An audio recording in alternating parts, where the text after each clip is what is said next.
Two trucks having sex. Two trucks having sex. My muscles involuntarily flex. Two trucks having sex. Two trucks having sex. My muscles involuntarily flex. Two pickup trucks making love, American made. Listen up, Autobots and Decepticons. You're listening to Prime Cuts, a non-linear history of the Transformers franchise on television. I'm one of your hosts, Audrey. And I'm your other host, Nero. And lo, good episodes. He is risen after 3 episodes. Well, yeah, we'll get there. We'll get there. These were quite good. Yeah, these were good. We watched Armada episodes 41 and 42, which right. Nero got on their own without having to ask me this week. So congratulations, Nero. I checked my good pal TF Wiki to make sure. Because, actually, according to Tubi, we watched Season 4, Episodes 1 and 2. Love that for you. Don't make no damn sense. I kind of just want to get, straight into it. Oh, yeah. These are good, and I have a lot to say about them. So, Episode 41 Let me guess. Journey. No. Really? Depart. Fuck! In the sub, it's departing for a journey. Yeah, well, Journey probably might have been better, but I guess Depart is more fitting. They are, after all, departing. Aren't actually on any real leg of their journey yet. But we are starting off here with Hotshot addressing the sort of assembled Minicon Legion here. Hey, you know that tweet from Baby Names that's like, listen to me, I'm a brat. I hate Megatron. I think money is disgusting. The Autobots won't speak to me. Not that I care. And I'm your next president. That's Hotshot. That's what we get here. Yeah, so he is at first doing the, addressing them very formally as, I'm your acting commander, Hotshot. And he just sort of stops for a minute and says, all right, I'm not going to do any of that shit. That feels fucking weird. Listen, I'm just going to give it to you straight. I would love it if you accompanied us to Cybertron to help us in this final battle. But I am also completely understanding if there are those of you who would like to remain or those of you who would not like to participate in the fighting. And I would like your answers at some point in the next few days as we are departing shortly. Yeah, no pressure either way. Just, let us know so we know what we're working with. Yeah, just put it... we're passing a sheet around, make sure it gets to everybody. If one of you guys doesn't have hands, I'm looking over at you, Wreckage, with those weird missile hands. To have someone else write it down for you, I guess. I don't know. Yeah. So Hot Rod's like, okay, bye. And, very awkwardly leaves. And the kids are like, oh man, I wish we could go with them, but obviously that's not gonna work unless we were, also Microns. And Carlos is like, I kind of want to be a Micron. And Rad's like, you want to be a Micron? And he's like, all right, no, I don't want to be a Micron. But that's the point where Wheelie turns around and it's like, I'm gonna put you through Micronification. So yeah, so Highwire is walking away, and he turns around to share a significant look with Rad, who goes to follow him. And I was like, whoa, hey, Highwire, what's up? And then Highwire turns around and says, in English, you must stay here, English. Rad. You cannot go with us. Are you kidding me? That's what he says, but I have a feeling that's not what he says in the sub, because other parts of this episode contradict that. Oh my god. Okay, so no wonder you didn't understand my comment from earlier in the chat. Yeah, no. Wheelie says the exact opposite. He looks Rad dead in the eye and says, come with us. That's very funny because Rad has a flashback to this conversation later, and Highwire says that. So I don't know why they... Wait, what? Yeah, I don't know what happened here. Something very strange happened with this particular exchange. Yeah, anyway, yeah, they go on and they're like, well, okay, maybe we should go with them. And we start making plans, and Jim and Billy are there, and Jim and Billy God bless Jim and Billy. I kind of love them. I'm not gonna lie. They've sort of come around from their like these guys again to these guys again. I mean, yeah, I think the thing about Jim and Billy is that like they were not presented as bullies. They were presented as just like a separate friend group at the beginning. Like they're antagonistic towards the original three at first, but I would not say it's particularly one-sided. No, yeah. They're I feel like as they have kind of shifted into the background and become much more of a bit of a comic relief, they have become a lot more tolerable as of late. But also, like, I mean, Billy, it's interesting because Billy is almost one of the most realistic of the five, and Jim is way more in touch with his emotions than literally any of the other four. That's very true. I would honestly say they are more interesting than Carlos at the very least. At the very least. Like, everyone has their role to play, but, like, Billy is very frequently a realist. Not in these episodes particularly, but very frequently he's like, why don't we just, like, like, why don't we just storm their base with the Star Saber and the Cosmotector and end this shit? So he's, like, really realistic, and Jim is, like, way more in touch with his emotions than anything else. But God bless the two of them. They've fully packed, and Jim in particular is carrying a very heavy sack.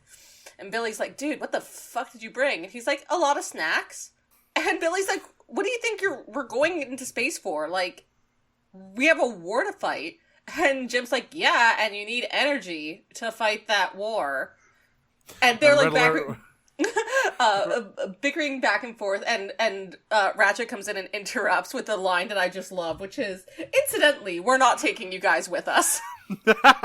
Yeah, about this war you're going to fight, you're not. Sorry, kids. What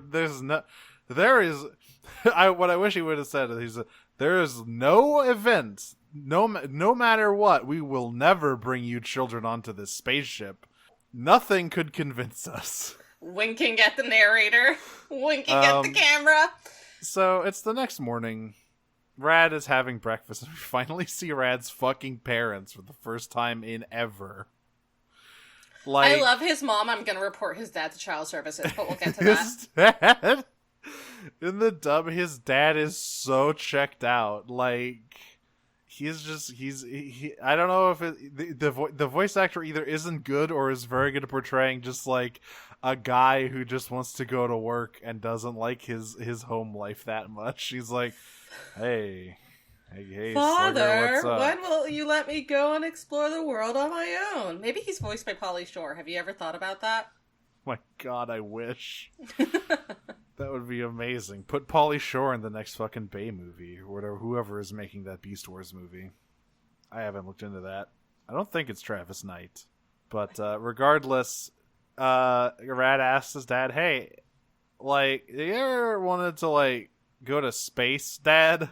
He's like, what? Some important context is that his dad, like most people in this town in Lincoln, Nebraska, which I still don't understand, but are associated with the space observatories there. Yeah, the like Cosmotector Research Lab, I think it's called. It is a field research town. Like, the entire town is basically built up around this. I guess it's like a suburb of Lincoln, Nebraska. Still don't think there are that many observatories in Nebraska that I'm aware of. I guess there wouldn't be. I feel like Nebraska is pretty flat, and you usually want observatories on high ground. Yeah, you want it to be at a place where you can observe. Yeah. But whatever.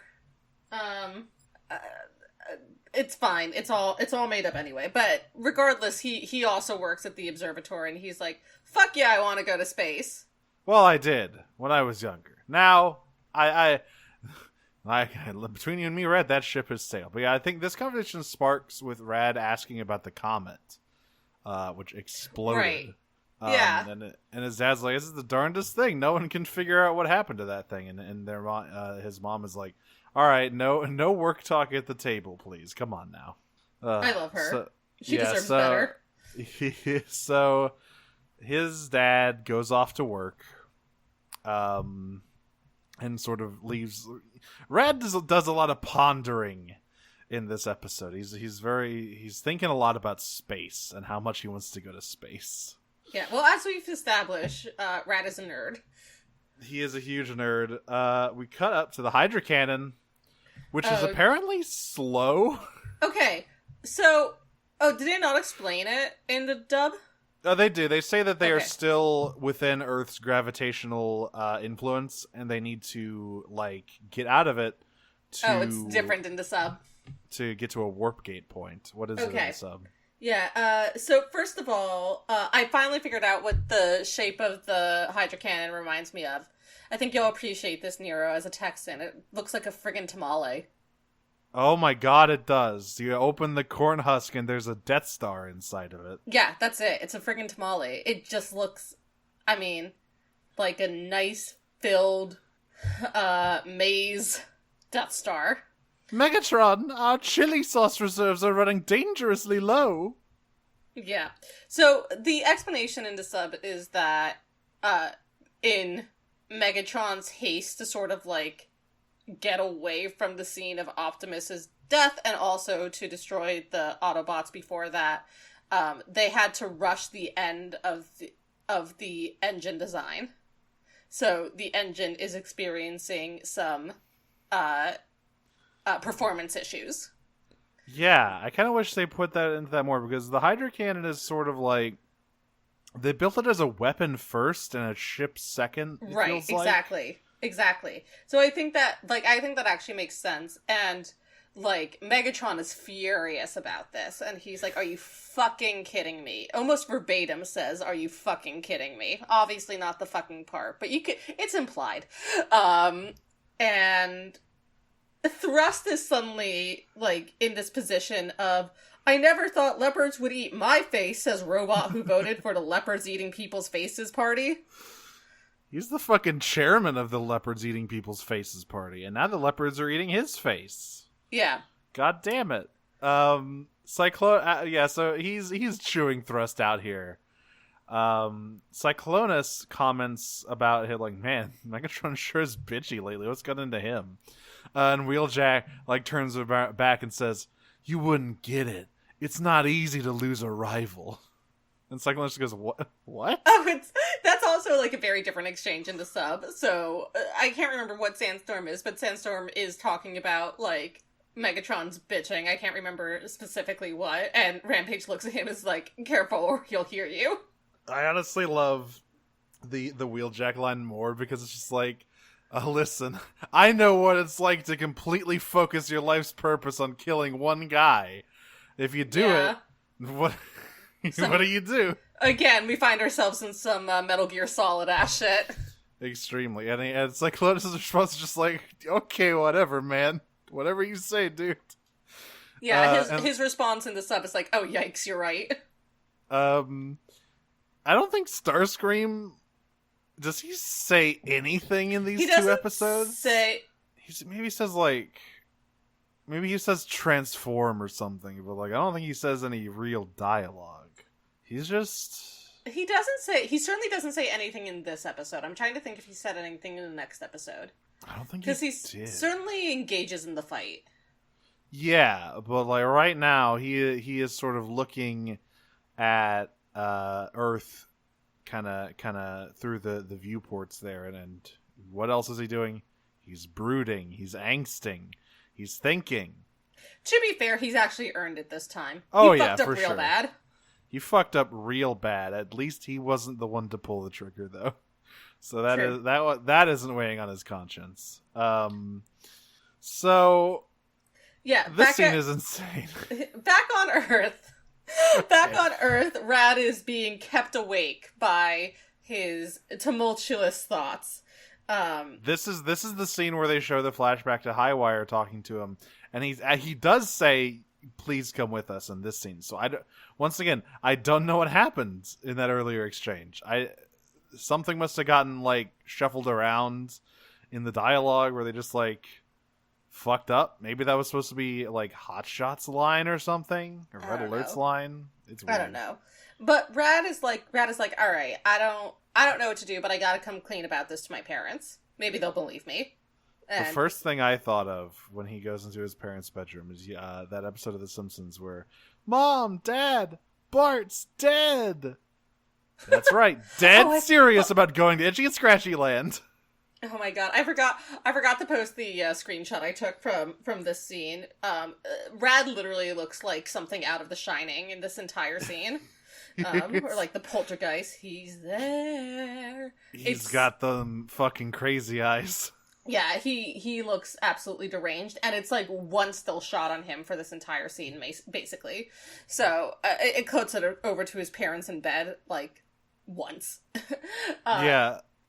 But he's like, hey, Mom and Dad, I need to speak to you. So I've been spending all this time with this giant alien robot race, and they're in the middle of a war, and I feel personally responsible, because I was, like, responsible for waking up the sentient life forms that are also weapons that they're fighting over in the first place. So anyway, they're going into space, and I was just wondering if that would be okay with you, if I also went. And his mom's like, Jesus Christ, Rad. What? They're just like, what the fuck are you talking about? What? Go back to bed. Why did you wake us up? She, like, rolls over, and she's like, yeah, go, that's another strange nice, dream. I know, like, I know you've been having weird dreams lately, sweetie. Just go back to bed. But his dad, like, looks at him a little bit, but then he's eventually like, go back to sleep, Rad. And Rad's like, oh, so you don't believe me? It's like, no! It's like, obviously not, Rad. Obviously not. You did this in the most ass-backwards way possible. At least go try and see if Highwire will come with you.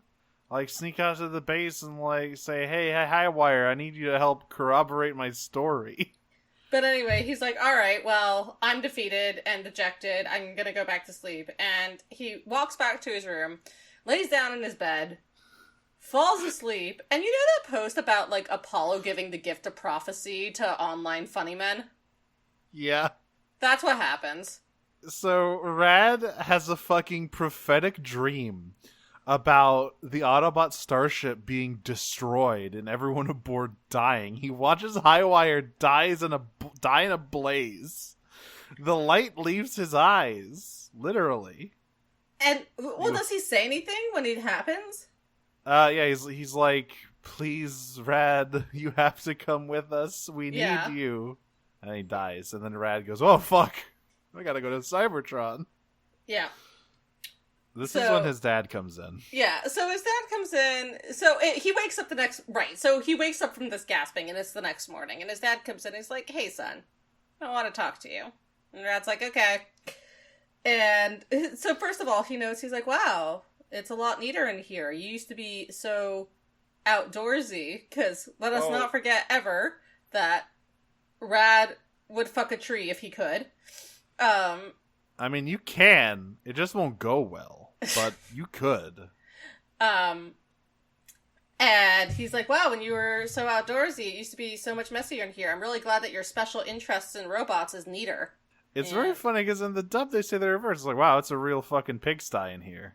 Weird. Really? But it's not. It's like, clearly it's clearly not.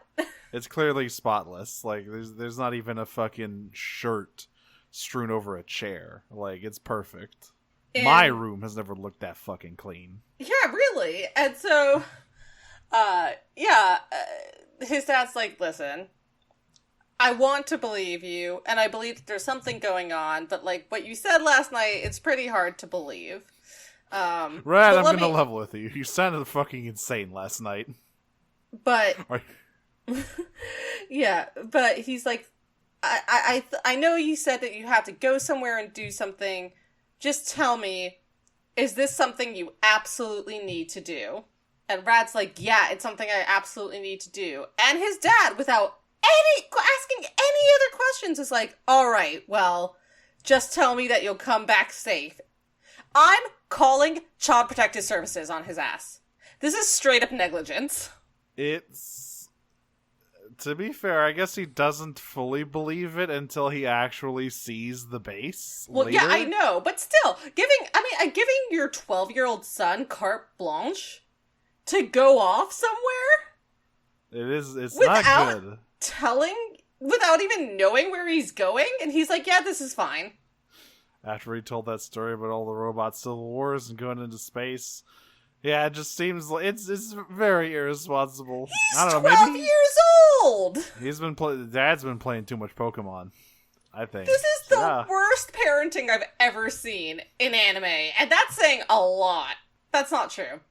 Yeah, no, I was about to say, I've definitely seen worse parenting in anime.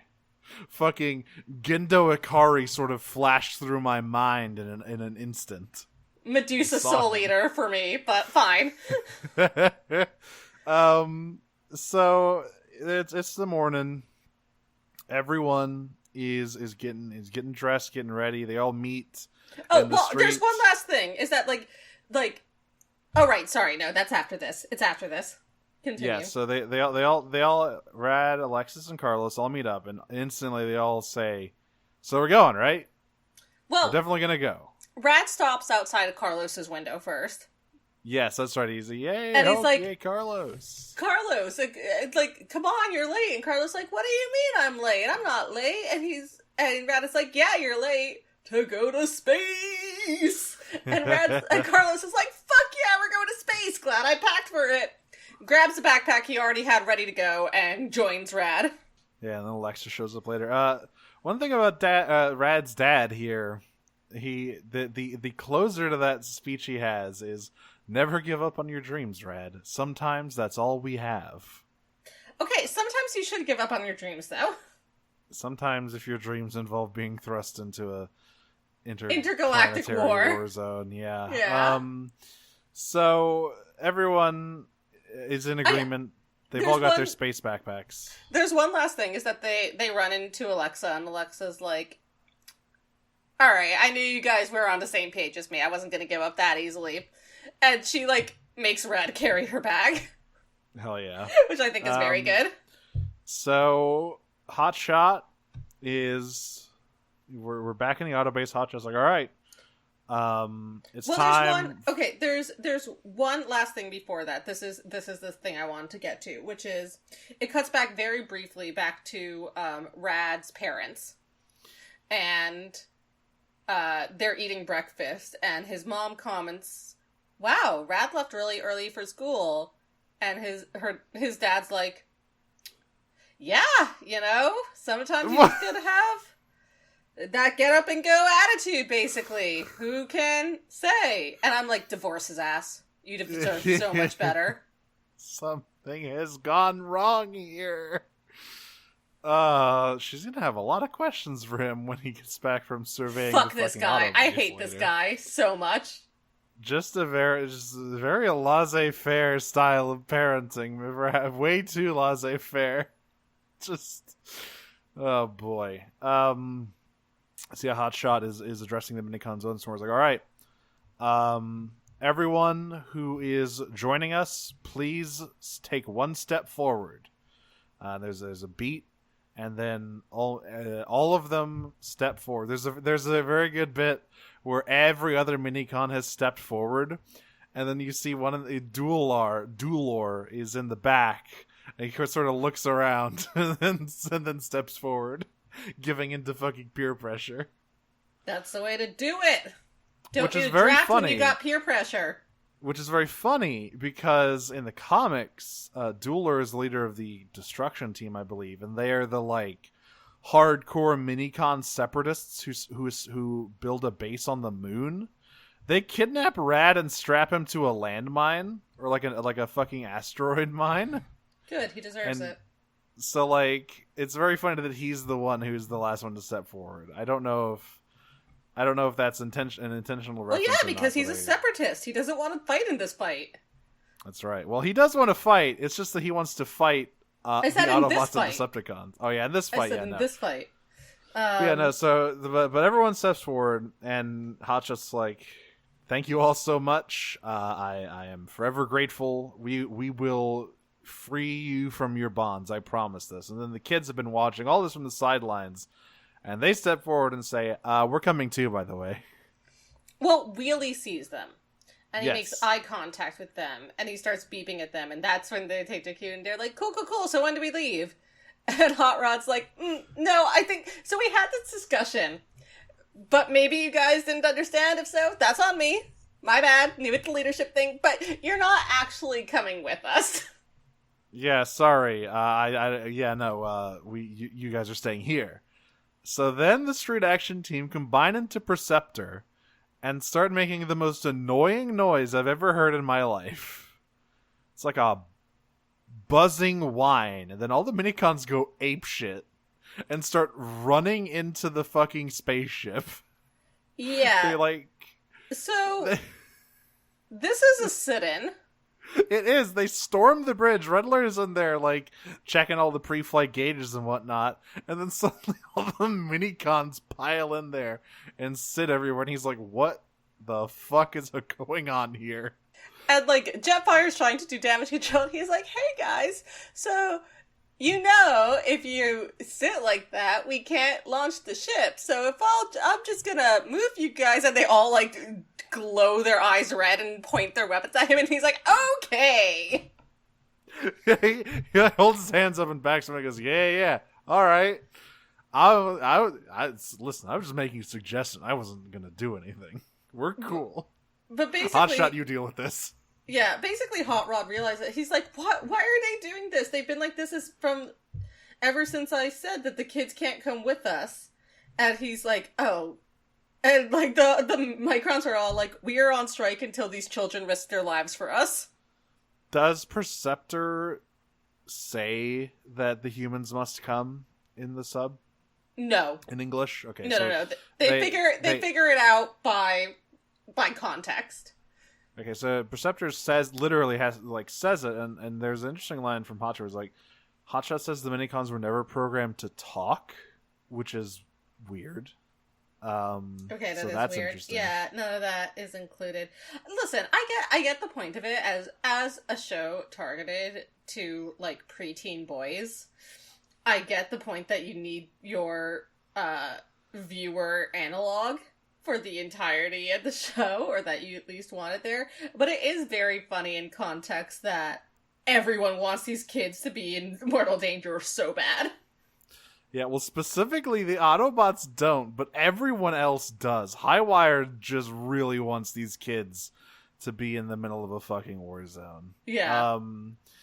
It's interesting because as Transformers has gone on, I feel like a bit they have moved away from human companions a little bit. Like, in TV, it's way more common, but most of the time in other stories, it's almost always Transformer-centric, and even, Cyberverse doesn't have any human characters, does it?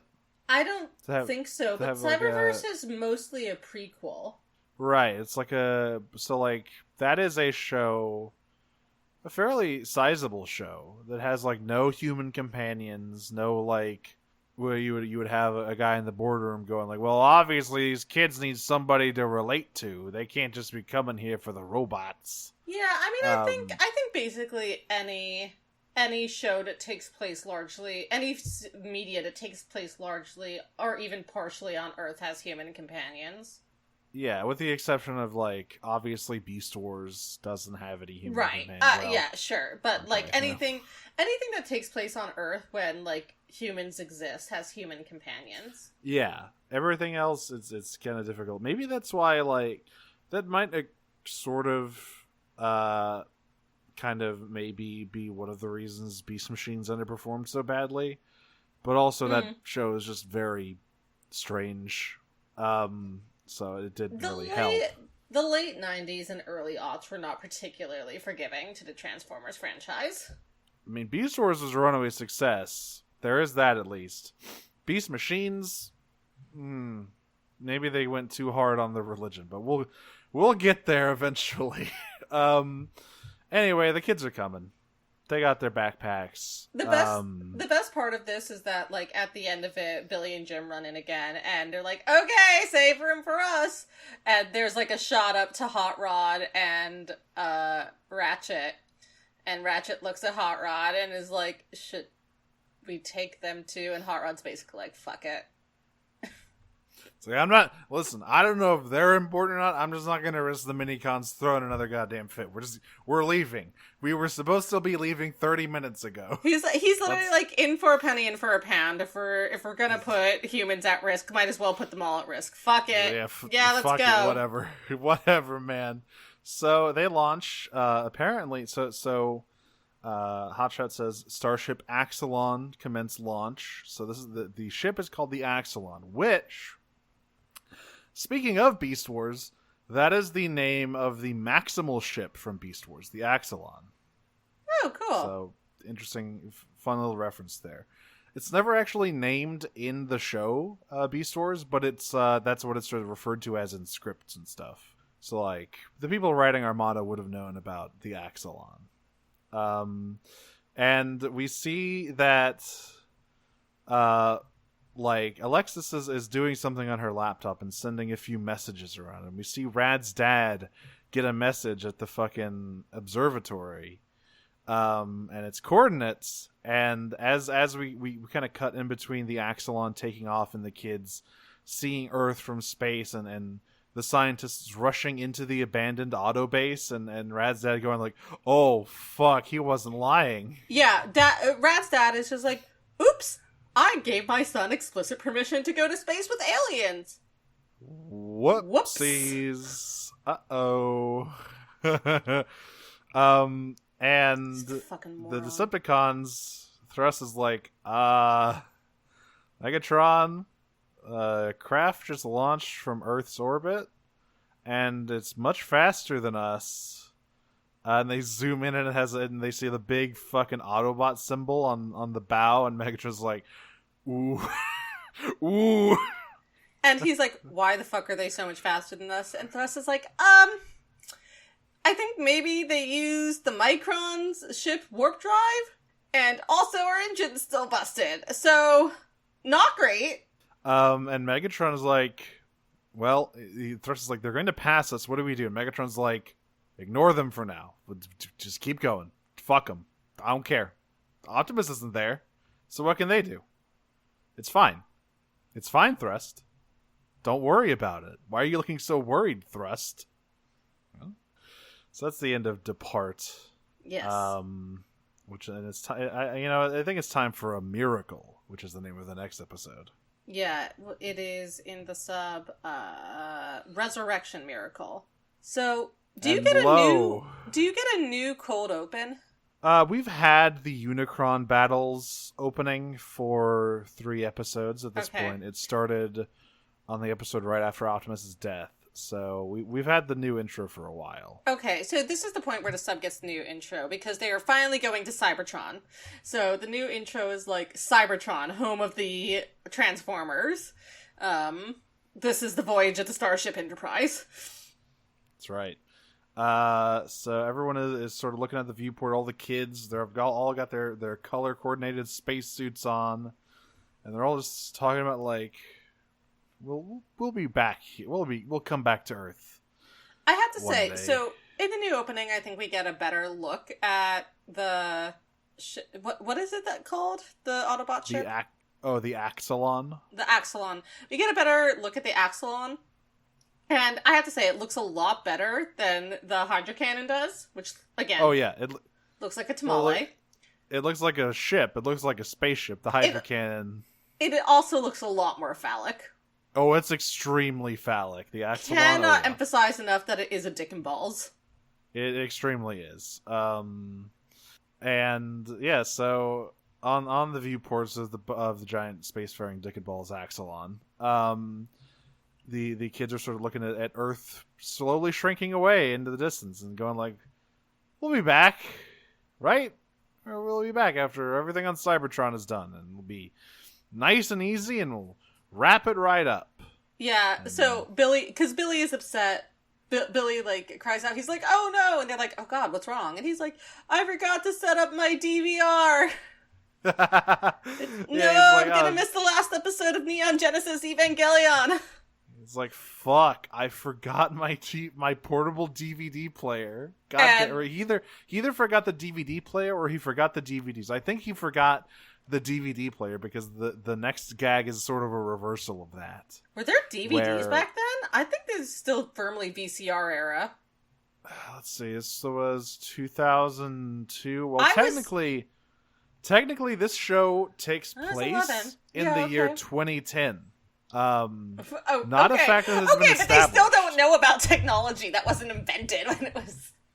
That's true, but there's no indication to say that there aren't DVDs. I think DVDs were a thing at this point. They had not necessarily made VCRs obsolete because most households still had a VCR player, but the format was definitely around. Okay. Anyway, Jim's like, "Don't cry. I brought my Nintendo Sname Boy for you to play." And Billy's like, "Yeah, but you forgot the fucking games, dipshit." He's like, and Fred's like, "Well, you're just jealous that I have this Game Boy." What we get next is something like really baffling to me. So like, as the Earth fades away in the background, all the Autobots salute it. And are like, "Mrs. Earthbomba, it's been an honor." Okay, the dub, it makes more sense because Hotshot asks Red Alert to bring it up on the view screen. He's talking about how like this planet is our second home, and it's what Optimus gave his life to protect it. So they're saluting Optimus's memory. Okay, we have the second home part in the sub, but not like the. Yeah.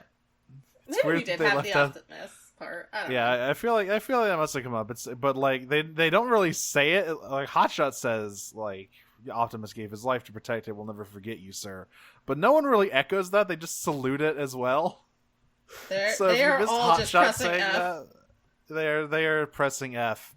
And then we get to the Hydra Cannon where Megatron is flipping the bird to the Earth. Basically, it's like, God, fucking shit ass, swamp ass, ugly planet. Why the fuck did Optimus die for this piece of shit planet? It makes no sense.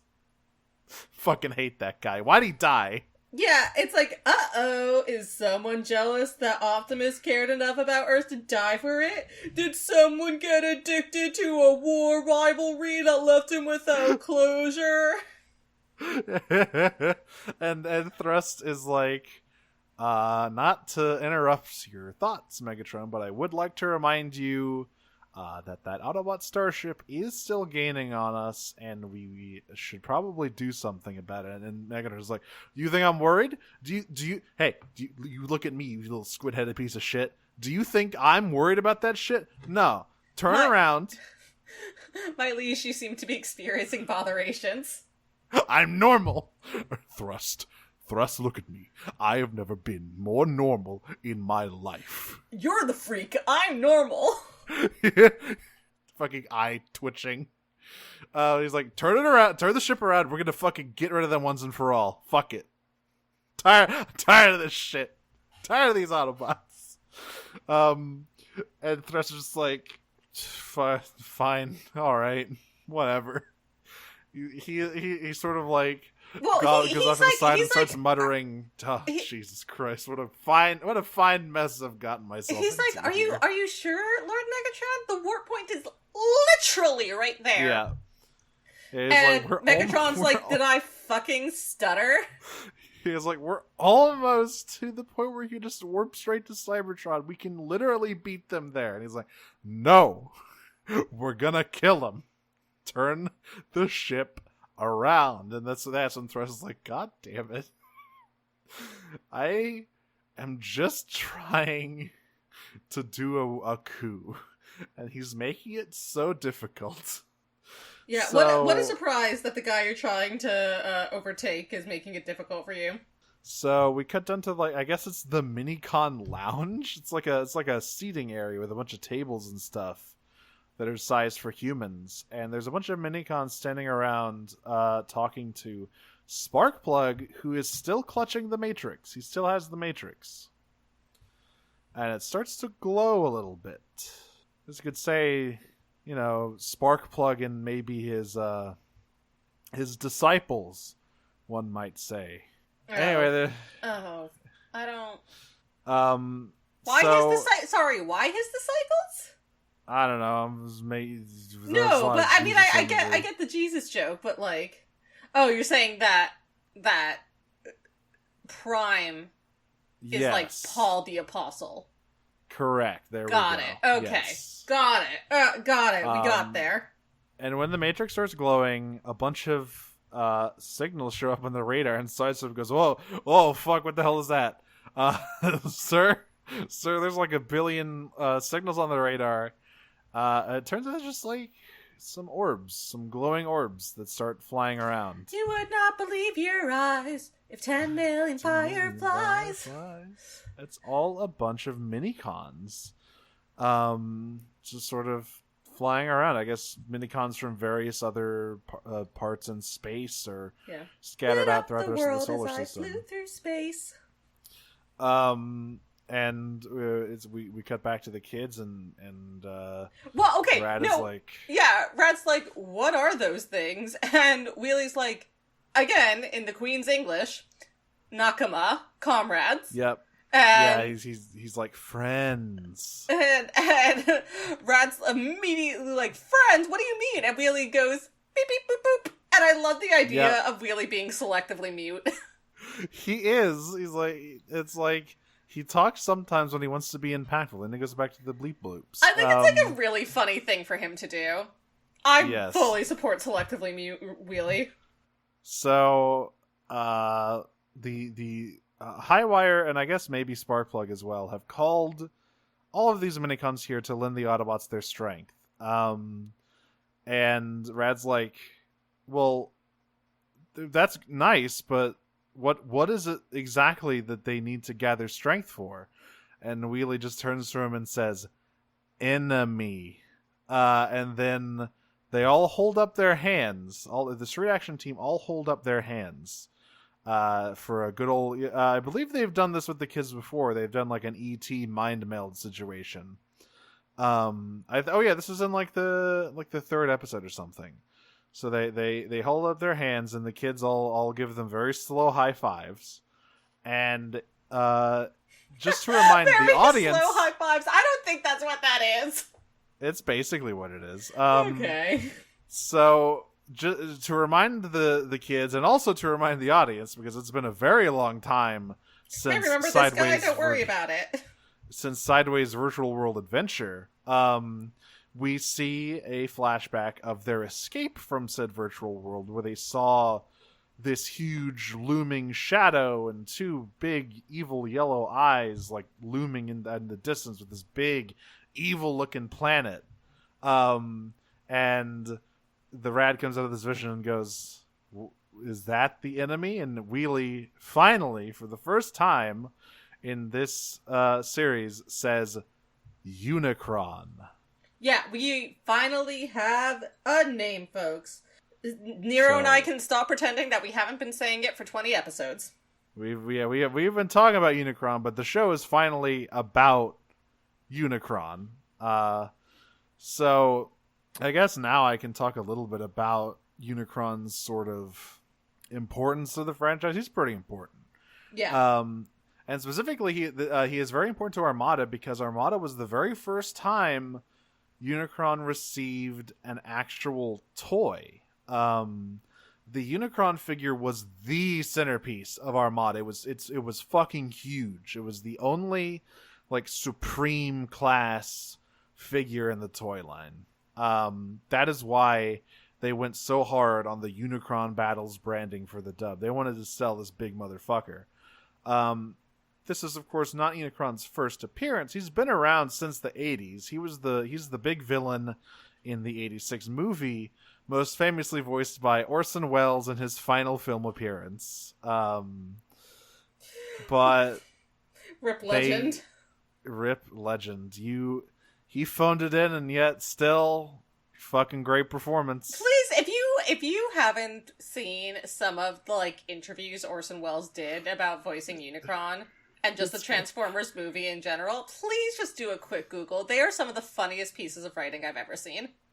Fucking late in life Orson Welles just did not give a shit. He was doing them fucking champagne commercials and talking about, yes, I play a toy who kills all the other toys and then the toys kill me or something. I don't know. Like, he didn't give a fuck. But Unicron never received a toy despite being such a big, both literal and figurative, character, just because of engineering restrictions of the time. Like, they couldn't make it work. And he then, like, disappeared from the franchise for a little bit after G1 was over. And this is kind of big resurgence. And now, of course, you can get that huge fucking Unicron figure for like $600 or whatever. That, $500, like, but yeah. It's a fucking enormous, extremely detailed. But Armada was the first time Unicron was really kind of finally brought back. Yeah, I'm also not sure I would refer to it as like a toy. It's a model. It is a collector's item. It is a model that you can transform. Yeah. Very carefully. So yeah, and we finally have a character saying his name in this show in the last, 15, 20 episodes? I think like closer to 15.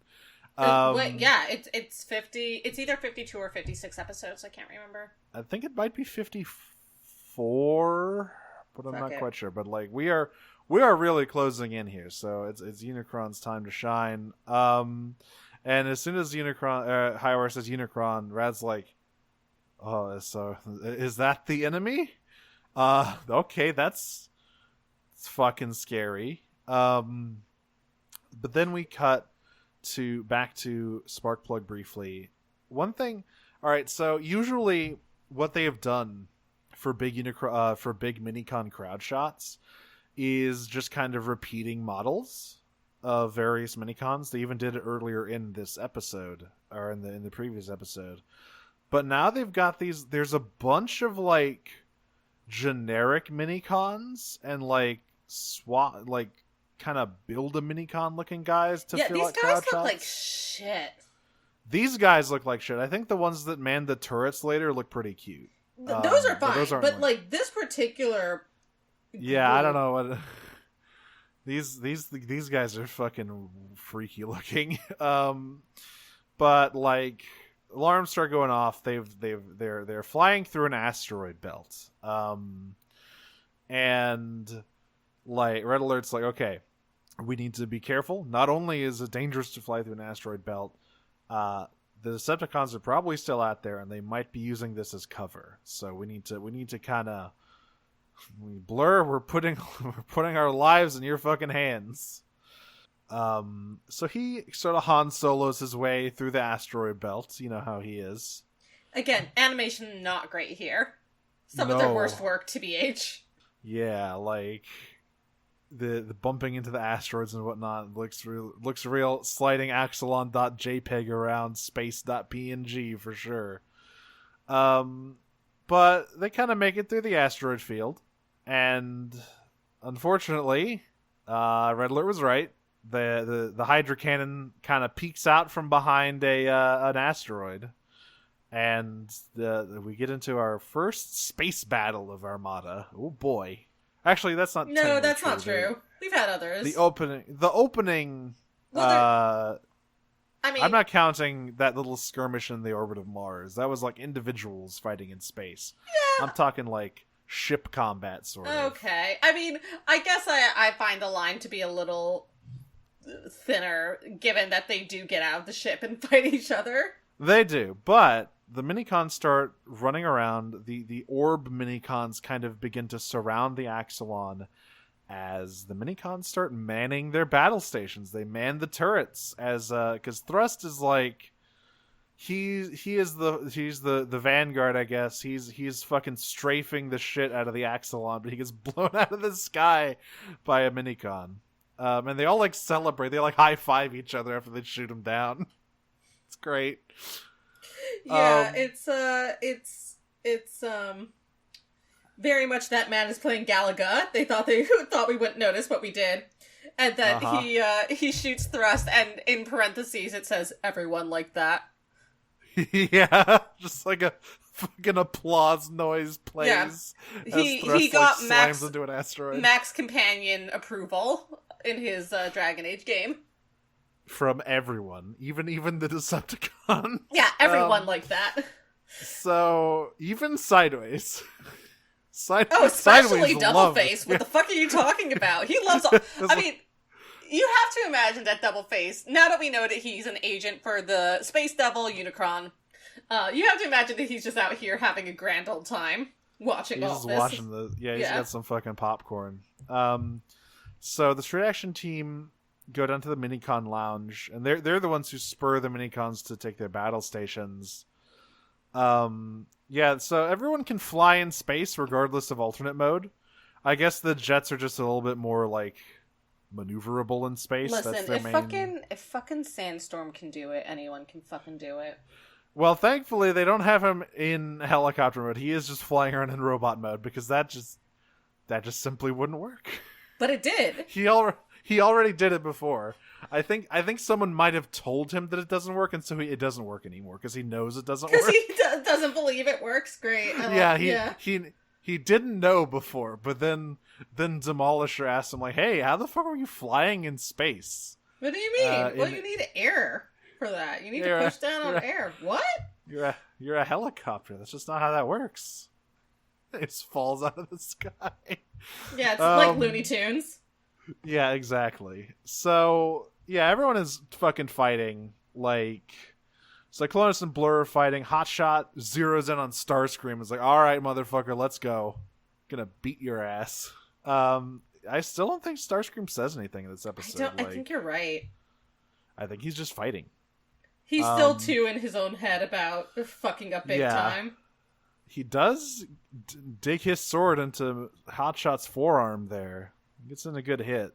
Scavenger and Demolisher are wrestling again. This keeps happening. This was bad. I was like looking at this and I was like, homie, save that shit for like a hotel room or something. I feel this happens like this is not the first time they've been in this position. I feel like Scavenger Demolisher has something going on the side that we don't know about. Something is up there, but Megatron pops up and says, "All right, time to stop. You two cut that out. I have the Requiem Blaster. Not the place, not the time. Ba-boom," and shoots Scavenger. And he's just. Well, I mean, it's like he shoots both of them. He's like, get out of the way. He's like, get out of the way, Ironhide, and then literally does not wait a second for Ironhide to do anything to get out of the way. And Ironhide's like, what the fuck? Yeah, he's like, look, I told you to get out of the way, bro. I don't know what to tell you. They are both totaled by this. Yeah, Scavenger gets fucking launched into a asteroid. He sideswipe, rather. God bless him. Tries shooting Megatron. We know he's bad at that. We know he's bad at shooting. It's one of his main character traits, I would say, is that he is not good at shooting his gun. And so Megatron just goes like, all right, pew, and knocks him out too. He doesn't aim particularly well on this one, which is why I assume Stepper leaves alive. But it is enough to like glance him, and he's like, yeah, that's fine. I don't need to do more than that. He's like, well, yeah, whatever. You are not a threat to me. Hotshot flies up and is like, all right, you want to fight someone? Fight me. And Megatron's just like, so you're the guy who's trying to replace Optimus? Pff, okay. Okay, I love the line in the sub here, because what he says here is, you are 500 years too early, as though 500 years is any amount of significant time to a Transformer. Yeah, I just thought it should be like 5,000 years or something. Or maybe like 500,000. Oh, yeah, exactly. Like, them dudes live a long time. 50,000, something like that. It certainly should be the thousands. Like, what do you mean, like, 500 years too early. This is me saying you're 3 days too early. Yeah. Also, I forgot to mention when Starscream fights Hotshot decks him right in the face. Very, very nice right hook there from Hotshot. Anyway, he gets his ass beat. Like, unsurprisingly, cannot fight Megatron really. Meanwhile, Sparkplug runs out onto the deck of the Axelon with the Matrix while this is happening. I love this scene. Have you ever seen the movie Say Anything? This is my favorite classic movie scene. I don't think I haven't seen It's Say Anything. It's the scene where it's the boombox serenade. Okay, yeah. I know that. Yeah, I know that bit. The John Cusack. All right, yeah. Yeah. As he holds the Matrix aloft as all of these Firefly Minicons start going apeshit and zooming around. So Megatron has the Requiem Blaster pointed right at Hotshot, and he says, "I remember the good old days when fighting Autobots was a challenge." Like, bro, you have endgame gear. I feel like this is on you. You have the Requiem Blaster, and you're combined with Tidal Wave right now. Like, perhaps you should adjust your eye level, bro. Have you thought about that? Have you considered? But before he can, shoot, he gets bodied. LOL. He gets punched in the face by an orb. He's bodied. He just gets smacked directly in the face and slams into a fucking asteroid. He's like, what the hell was that? And it turns out it's Sparkplug with the Matrix. And the Matrix is fucking charged up with energy. Earlier we saw, the Minicon energy, building something within the Matrix. Some kind of vaguely truck-shaped entity. And then Sparkplug explodes in blinding radiance. As Megatron is shielding his eyes, and you hear a very familiar voice go "This battle is over, Megatron," and oh shit, he's back. Yeah, and on the third episode, he is risen. On the third episode, he is risen. The sequence we get here is extremely sexy, by the way. So, Optimus reforms from the energy of the Matrix, immediately goes super mode, immediately combines with Prime, and then goes full blast in a blink of an eye to speed run of all of Optimus's best abilities, and he just slams Megatron with this, and it's so sexy to look at. And he shoots him right through an asteroid. Yeah, Megatron goes flying back to this asteroid, and as he does, he goes, sickos.jpg. Yes, but also, it's so cool, Optimus is, he's still glowing super bright for a minute, and then all the light, explodes off of him, and he's standing there. He doesn't look a thing like Jesus, but he talks like a gentleman. Perfect. Yeah, he fucking bodies Megatron, and as he is sort of drifting through space, Megatron just starts laughing and says, it's so good to have you back, Prime. What a fucking sicko. So yeah, Rad is holy shit, Optimus is back. Everything is gonna be just fine. Unicron, who cares? It's fine. Don't worry about it. I'm sure we can handle it with Optimus back. So yeah, that is the end of the episode.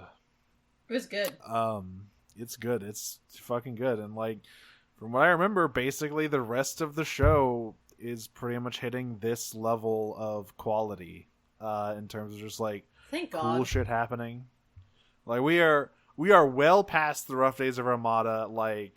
The end of the show is much, much stronger than the beginning. Those first 20 episodes, boy, they are quite rough in many ways. But we are here in the final stretch, the Unicron battles. We are heading towards Cybertron. Prime is back.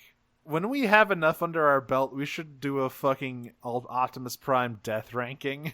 episode. Yeah, I think that may be our swan song. Just at the very end, after we've Yeah. watched everything, it's like, all right, let's talk about all the times Optimus fucking died. Yeah, something to look forward to. All right, which Optimus Primal death is this? I've lost count. Hang on. Is this the one? Is this the time he experienced ego death during Beast Machines? Does that count? Who knows? Oh man. All right. Well, we have some questions about this miraculous event. This beautiful resurrection. Nothing on Twitter, so we got some stuff in the Discord, which of course you can join by clicking the link under our Twitter.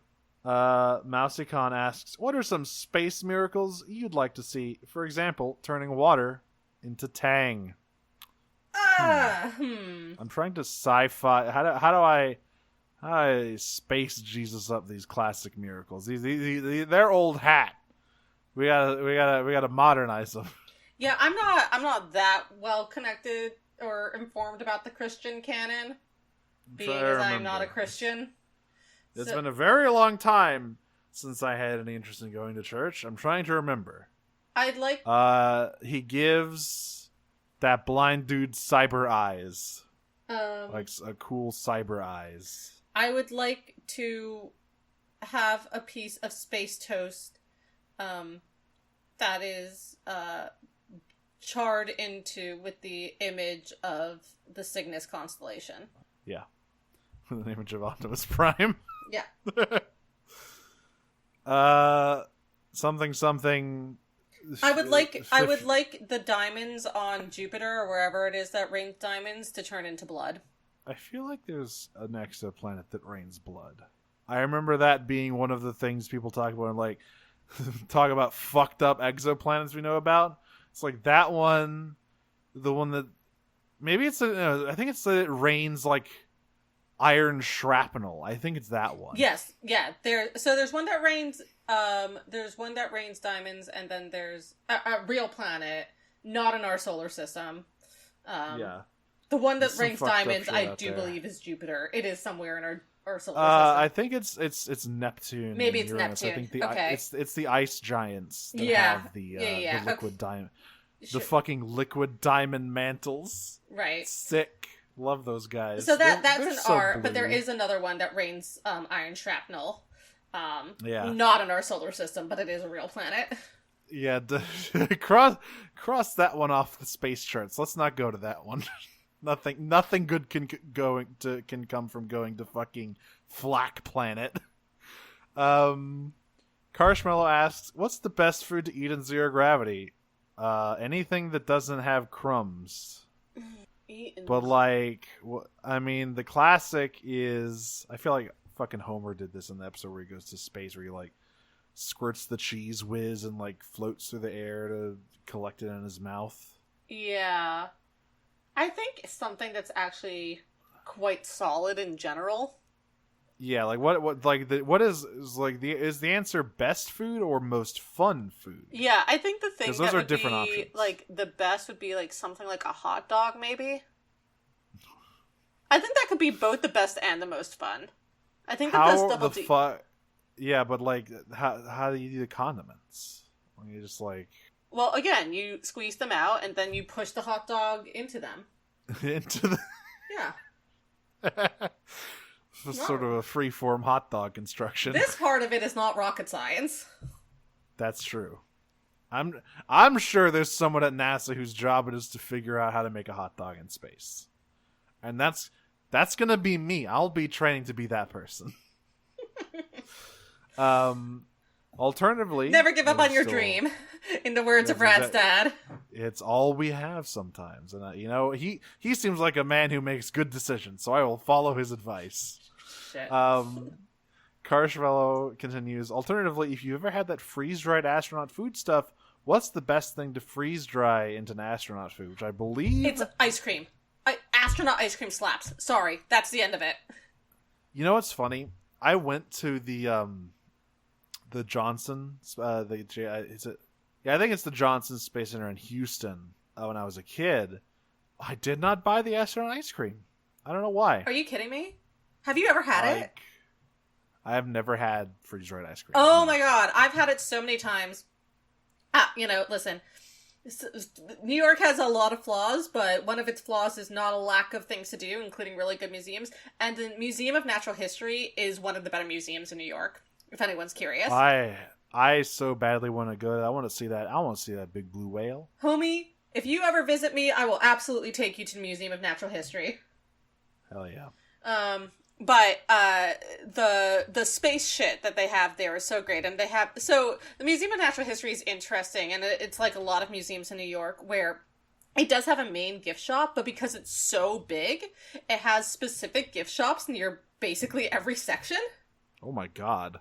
Yeah, so it's you huge. Got a dinosaur gift shop. Yeah, you have a space gift on shop. the 4th and 5th floors are the fossil floors. Right. And so you get like it is specifically dinosaur gift shops on those floors. There's a space gift shop by the Space Shore. There's a gem gift shop by the Mineral Hall.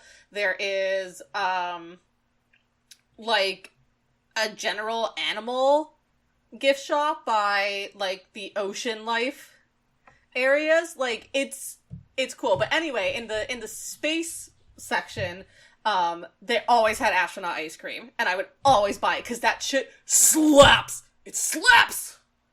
Is it like cold, or is No. it sort of like a? No, it's dry. It's just dry. It's room temperature, and it's like a. This is not going to sound particularly appealing, so you're just going to have to trust me that it slaps. But it has the texture almost of like styrofoam. When you hold it in yourself, it's very light. There's no air in it. I'm sorry, it's like full of air, right? Because it's been freeze dried, and it comes in Neapolitan, so there's chocolate, vanilla, and strawberry, and you can just snap off bits of it, pop it into your mouth, and the moment it hits your tongue, it rehydrates, and it turns into this like really good creamy, again, not cold, but like really delicious creamy, and there's a flavor to it that I can't really describe, but it is like so unique to astronaut ice cream, and it's like, and I'm like tasting it in my mind right now. Rotating it in your mind palace. Oh god, it slaps. I love astronaut ice cream. Nothing else compares. No other space food could compare.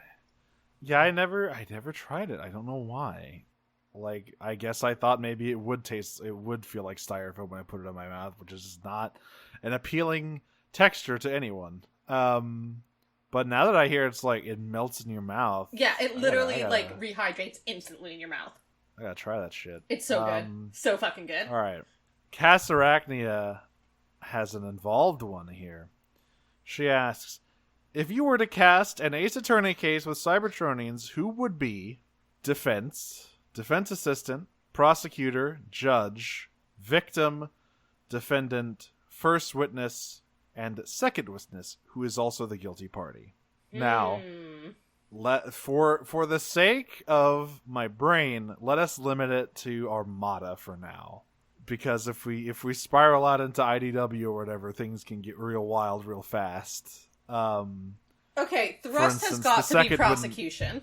I was gonna say he's the victim. No, Thrust has got to be prosecution, because it's always someone who thinks they're smarter than they are.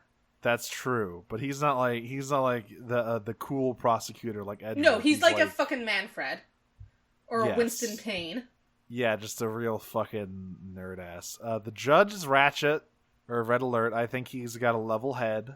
You think the judge has a level head? The judge is Grap. I guess that's true. Oh shit! Oh no! You know the judge is Grap. Yeah. Who's the victim? Who got? Is it like? All right, wait. Cyclonus? Because I feel like the victim will decide a lot here. Depending on okay, who it yeah. is. Sandstorm's the victim, which makes Starscream the defendant. Yes. All right. And Megatron is the second witness. Ironhide is the first witness. Right. Who is the defense? Who is Phoenix / Apollo Justice, I guess? I think Hot Rod. Yeah, obviously. Defense assistant? Is it Is it Optimus's ghost? No, it's Stepper. Oh, fuck. It's Stepper who gets possessed by Optimus's ghost. There we go. Yeah, and second witness who is also guilty party is Megatron. Yeah. He killed him because, I don't know, wouldn't stop snoring. And it does make sense that Thrust would want to see him in jail. Would want to see Starscream in jail. Absolutely. But then, of course, as the cases unfold, you get some kind of crazy overarching plot with, like, Sideways or something. Cass also asks, which Transformer would look funniest if you slapped a square of American cheese on their heads? Thrust. Yeah, it'd be Thrust. This is from the new Pokemon designs, by the way. Yes, yeah, all of the Game Freak loves to put American cheese on fire type starters. Yeah, Score Buddy and Fuecoco. I'm just imagining, like, Thrust saying something and then just, like, Megatron just slapping the cheese on his head. Or tossing it, and it slowly slides down as Thrust just, like, Butter dog. stares Dog with at butter him. on it. Butter dog. Or it's like the cat, where they drop the cheese and it, like, shrinks back and, like, tosses it away. That's what Thrust does. He goes, nah! Casey Cosmotector asks, what are some of the songs on your interstellar travel playlist? What podcast do you listen to while you exit orbit? Space Oddity, Rocket Man, Major Tom, got both of them on there. God, Major Tom is so good. That's a good ass song. I love Shiny Toy Guns. Hell yeah. Also, great band name. It is a great band name. I don't have a ton of ideas for, Supermassive Black Hole. Of course. Just listen, just Phil, like, I wish you could search Spotify by theme space. Just load all that onto a playlist. I'm set. As for podcasts, I have a great answer for this. Thank you for asking this question, actually, because it means I get to advocate for my favorite podcast, possibly my favorite podcast ever, but certainly my favorite fiction podcast. Called Wolf 359. If you haven't listened to Wolf 359, fucking go listen to Wolf 359. It's an amazing podcast. It's been completed for several years. It has incredible voice acting, incredible writing, really good production values. It is about... Have you heard of it, Nero? I have. I've heard of it. Yeah. For sure. So it is about the 3.5 person team. I say half because they have an AI who is sentient, fully sentient, team operating the space station Hephaestus, circling the star Wolf 359, and it is Commander Minkowski, and a scientist who does his own thing based on directives that he gets from the company that funds them, and the communications officer, who is supposed to be looking for signs of life out there, which is pretty boring for him until he finds one. And then I gotta check this out. And then great googly moogly, things go really bad really fast. I've been looking for another narrative podcast to listen to for a while. It's so fucking good. I have to like re-listen to it again now. I've re-listened to it so many times. It has some of the most like jaw-dropping twists that are like fully deserved. Like none of them feel cheap. You know what I mean? But I remember listening to them and being like paralyzed in place. I listened to them on a walk, a couple of episodes, and just like having to stop and sit down because I was so aghast at like the twist coming and couldn't believe that I didn't see them coming. Yeah, I'm gonna load that shit onto my fucking podcatcher before I go to sleep tonight. Wolf 359 is fucking phenomenal. Listen to Wolf 359. That's the only thing I'm gonna say about podcasts about space. Mine isn't technically related to space. It's just a podcast that I re-listen to from time to time. Important If True, the old Idle Thumbs podcast where they just talked about like weird robot shit and how scary the modern world is, but it was also extremely funny. And it's just like That podcast is so fucking great, and I miss it so much. God damn it, Valve, you murdered Idle Thumbs for literally no reason. Anyway, Casey also asks, what space tourist traps do you visit? I've got a list. You gotta visit, you gotta visit Face on Mars. You gotta visit the Great, you obviously gotta, like, Jupiter is just a whole big tourist trap, really. You gotta swing by the Great Red Spot. You gotta look at Europa's weird whole deal. You gotta, like, go visit Io and watch it explode for a little bit. You gotta see the hexagon on Saturn's North Pole. You gotta fly through the plumes of Enceladus. You just gotta see it all. You just gotta, like, road trip it, you know? I want to see... Don't stay too long at Jupiter, though, or you'll die. I want to see the galactic waterfall. I want to see that heart on Pluto. That big old icy heart of Pluto. I want to, just see it all. I would be asking... I want to see the Andromeda Hall of Fame. It's not stars in the sidewalk, it's just stars. Yeah. And you burn up to death if you visit them. Yeah, you don't want to visit, you don't want to look at those too closely. Or bad things happen. Probably don't want to visit the supermassive black hole at the center of the galaxy. That one seems like a bad time. I know I like the Muse song, but I don't know about the real thing. Not as fun without vampire baseball. Yeah, maybe I'll pitch a baseball into it, as a goof. Well, I think if you're close enough to pitch a baseball into it, it's already too late.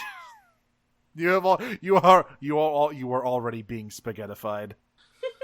And that's Prime Cuts for this week. Try not to get spaghettified, folks. You can find us on Twitter at Prime Cuts Pod. You can join our Discord on the link in our below our bio. We are a part of the Noisespace.xyz network, where you can find all sorts of different shows about basically anything you could imagine. Wow, Cool Robot. That's about Gundam. You got 0 to 0. Currently about Wonder Woman 1984. The stone. Give me the stone. How can you not like Gal Gadot, imperialist asshole that she is? It's just this sort of a, she's like a supermassive black hole of charisma. Just nothing. I'm so fucking tired of Zionists. Enough champagne to fill the Nile. Various other things. Digimon Ghost Gaze. Forward ReZero. A show that everyone keeps telling me is good, but all of my instincts say is not. Yeah, that's same here. It's like, I'm glad that you enjoy it. I will not be watching ReZero. Like, everything about it, it's like a fucking... It's like, okay, so like the coral snake and the milk snake, where like one of them is super duper poisonous and one of them is completely harmless. Yeah. And there's basically no way to tell them apart other than like extremely minute details in their scale patterns. Mm-hmm. I feel like that's what's going on here. This looks like a coral snake to me. Yeah. But I guess it's a milk snake. Who knows? Maybe I'll watch it, but I don't know. Podcast is probably pretty good, though. Yeah, go listen to the podcast.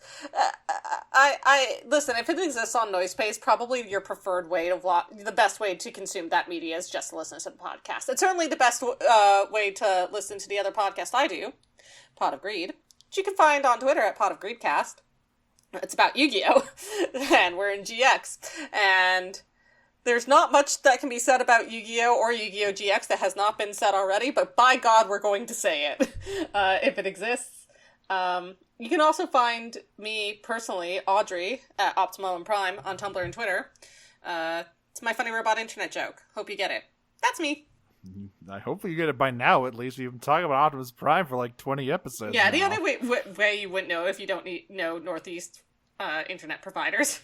Or if you call him Convoy, I guess. Yeah, multifaceted. Boku no Hero Academia ass fan. Constantly insisting on calling him Convoy as like a point of whatever. Also, there's so much Yu-Gi-Oh out there. There's so much. They won't stop making it. We're going to be here for the rest of our fucking lives. Forever. I think the new thing in the next anime is normal summoning, which is really funny. Great. They're bringing it back to basics. Mm-hmm. Because you simply can't portray the card game in a way that is conducive to anime, I don't think, anymore. It just don't work. Anyway, I'm Nero. You can find me on Twitter at DragonSmoocher and my various other projects in various other places, such as the She-Ra 2018 podcast I did with my friend Jane. That is at Podcast of Power. We are working through uploading the actual play episodes we did with Cass and Jordan from Stranger's Fiction. The For the Honor one shot we did. That was a total blast. We also have a Patreon over at patreon.com/podofpower. I'm also on Disney Minus watching Snow White tomorrow. Yeah. It could be really good. I could be bored to tears. It's always hard to tell with old Disney. But that's what's coming up down that pipeline. And at Heidelin Radio, Radio Free Heidelin, I am working on the episode. It will happen. The free trial is back up. You can play the game. Do Final not Fantasy at 14 them. to Final Fantasy 14 comprehensive companion podcast. You can download the free trial of the critically acclaimed MMORPG and play free through the critically acclaimed expansion Heavensward up to level 60. And that's it.